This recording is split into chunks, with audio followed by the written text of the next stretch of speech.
Yo, what's up, guys? What it is? Alright, so guys, I want to start off with saying sorry for being a really bad vlogger. And my last video, it was really old. It's over a month old, and a lot of you guys have been reaching out to me about advice, and all these tips and advice you guys are giving me was way after that video was even recorded. So like, I was just trying to catch you guys up on content, but yo, I realized like, man, I need to be a better vlogger and editor. I need to keep you guys up to speed. So pretty much a lot of things have happened since that last video. So right now, I'm just gonna try to catch you guys up to where we're at right now. So the good news is we figured out what the issue is. Yeah. But I still want to showcase to you guys like all the trial and error I've been through. All right, so in the last video, I was trying to check out the relays and see if they were good, all the electrical stuff and whatnot, right? That's all good. And then next, I tried bypassing the heater core. This is the firewall within the engine bay of your car, right? This is my motor right here. There's two lines that go into the firewall, which goes into the heater core. So pretty much coolant goes to the heater core and back. So in order to bypass this, I'm gonna take one of these lines, this one for example, take it off right here, right? And I'm gonna circle it back right here. And this second line, I'm gonna take this off and circle it back right here. When this hose goes back to itself, it's gonna look like this. And the other hose goes back to itself, it's gonna look like this. So this way, the coolant is gonna circulate back into the engine and not go to the heater core at all. The heater core pretty much uses the hot coolant for hot air to blow into your car. So I tried bypassing that by just skipping the heater core and connecting my coolant line directly back to itself. With that test, I was just seeing if the heater core is bad, and turns out it was fine. I also bought a new radiator. So here's why I think it's the radiator. To my understanding, the water runs through each of these lines going up and down, right? So when I pulled mine out and ran a water hose through my radiator, the water may have just went through like the outer railings and just straight through. So it didn't necessarily go through all of them. And what I'm pretty much saying is that there's probably a clog somewhere up in here. You know, maybe some gunk and whatnot hardened and got clogged up while the lead was sitting here for a while. Because yo, I spent some time looking around like, hey, how do you know if a radiator is bad? You know, what are the telltale signs? And really there isn't really any useful telltale signs to tell if your radiator is bad. So I went ahead and got a new one, and turns out that didn't fix the issue either. So now up to speed. A couple of weeks ago, Thomas came through and helped me out. Look at my savior for the day. Say what's up. All right, Thomas, you wanna introduce yourself? All right, so this is Thomas. He's an old friend, also a mechanic. He definitely comes through when I really need some help, and I don't really like to ask for help, but I'm in dire need. Well, okay, so what are we about to do? Well, we're just gonna fire it up and see if we can get the water circulating. Okay. We can tell if the water pump's going. So pretty much, I think that air is just like in the head. I don't know. Cause yo, I just put in a new radiator, if you can't tell. Yeah. Are you sure you got the right head gasket on it? Yeah. That makes a difference. So it doesn't look like it's moving right now, but there is something though. Let me show you.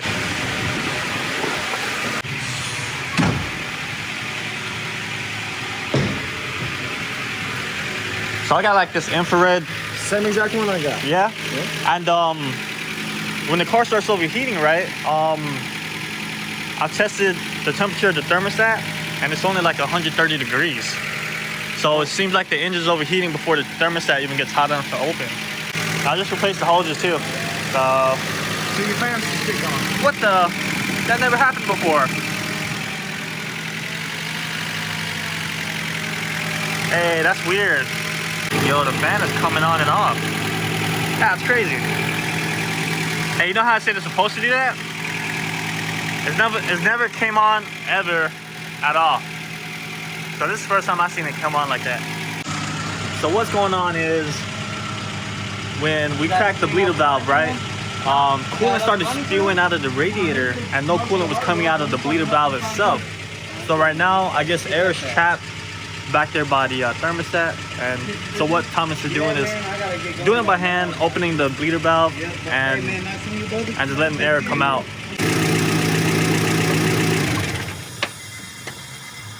That was a good bit of air coming out of that. Could have still had an air pocket in there. Yeah. Fire the turd back up right quick. Fire the turd!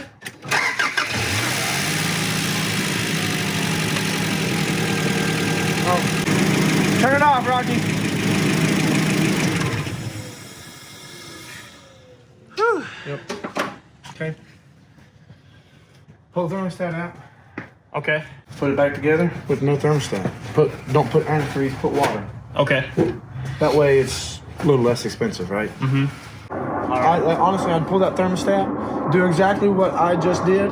Take this cap off, let the system burp. This is the best way to burp the system, especially with no thermostat. It doesn't even matter. Yeah. Because the way, and you know what? I don't know. It could be fucky, but maybe because have you always tried to burp it on the hill like this? Up on jack stands, yeah. Look at it snow now. Yeah. Don't know if you can tell, but it is snowing. Videotaping the whole time? Now look at the snow. Whew. Whoa, it's pouring.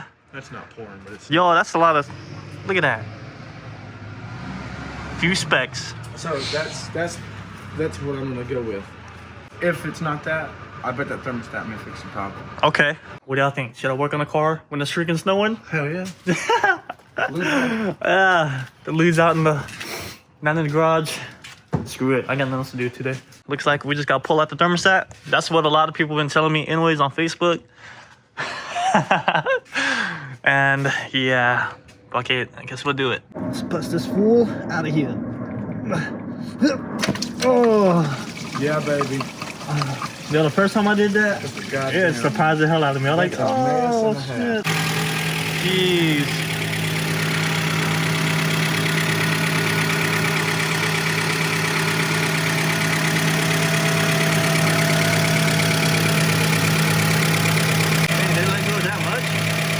Did you put enough in it to begin with? Yeah.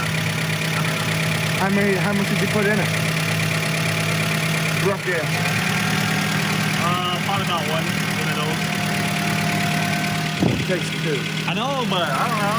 You know, I'll fill it up until it stays full for a long time. So, said I didn't put enough water in it. If you literally only put one of these in it, it takes, I always do one of these and a gallon of water. Okay. Yo, I mean, I filled it till like it would stop filling. They didn't put enough water in it. Well, only like one jug went in there. So here's what I'm going to tell you to do. Yeah. You got a pair of pliers? Big or small?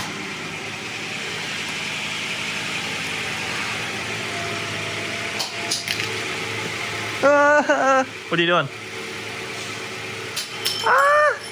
You're going to install that back. Okay. Game over. So it's pretty much an open thermostat? Well, instead of having an open, the problem now is the water won't slow down fast enough for the radiator to do its job. Yeah. So you can't drive it like it how it sits right now. Yeah. You could today because it's motherfucking cold. Yeah. But in the dead of like whatever you need it to do in summer, Yeah. you can't drive with it like that because like I said, the water circulates too fast. Yeah. This slows everything down and allows the water to cool. Yeah. Right, but without having to worry about thermostat. Yeah. Put this back in. Put this back in the gasket just like it was, which goes this way. Yeah. And throw that away. Okay. Woo!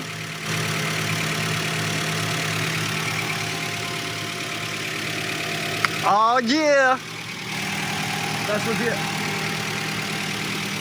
We're in good shape for time to fix. Let me wash my hands. Alright, yeah, bro. Whew, man, I'm relieved. So thankful for Thomas for dropping by and helping me out and figuring out what the issue is. I'm so glad it's not the water pump nor the head gasket. It's not entirely ruled out, but everything is good. So pretty much what we're gonna be doing is put that the head of that thermostat back in. We're bypassing it for now. Thomas wants me to go get like an OEM thermostat and put it in there. Once I put that piece back in, I'm gonna heat cycle it like 2 more times and then drive it around and see if the temperature is still good. So pretty much the issue was that I didn't put enough coolant in the lube. But yo, I mean, I ran it with the cap off. I filled it up as much as I could, and it just wouldn't take more coolant for whatever reason. So what Thomas was saying is that I just put in enough coolant to fill up the radiator and the hoses, but not enough to fill up the head as well. So yeah. All right, guys. Well, this video dragged on for long enough. I wanted to catch you guys up real quick. I had so much content to go through, but this pretty much summarized what had happened within the past like month and a half now. And yo, it's been a long time, but we're gonna get the cooling system right. Yeah. All right, guys. Thanks for checking me out. See you on the next one. Deuces.